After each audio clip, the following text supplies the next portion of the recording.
Anak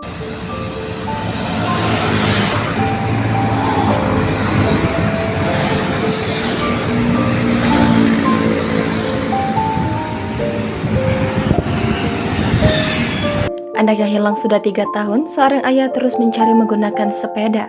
Sang ayah bahkan sampai tidur di kuburan dan sempat tak makan selama 2 hari. Seperti apa kisah selengkapnya? Kisah pilu seorang ayah bernama Madil berkeliling naik sepeda mencari anaknya yang hilang sejak 3 tahun viral di media sosial. Kisah itu viral setelah diunggah oleh akun Instagram @net2netnews. Dalam unggahan itu, terlihat seorang pria parubaya yang tengah tertidur di kuburan. Pak Madil tidur beralaskan tikar yang biasa digunakan untuk alas jenazah. Ia tidur di antara kuburan tanpa rasa takut. Kemudian dalam video berikutnya memperlihatkan Pak Madil berkeliling dengan sepeda tuanya.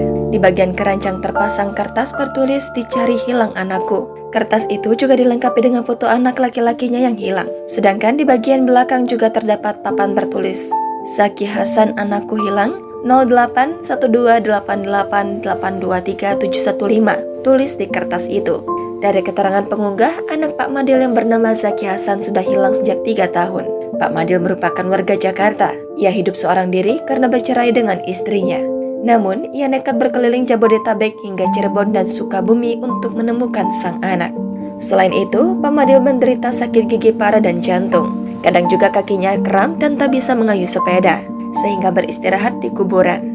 Sedangkan untuk membeli makan, Pak Madil biasa mengumpulkan botol bekas.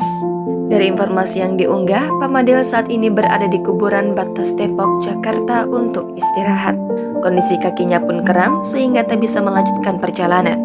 Sementara itu, warganet berharap orang-orang sekitar yang bertemu dengan Pak Madil memberikan sedikit bantuan.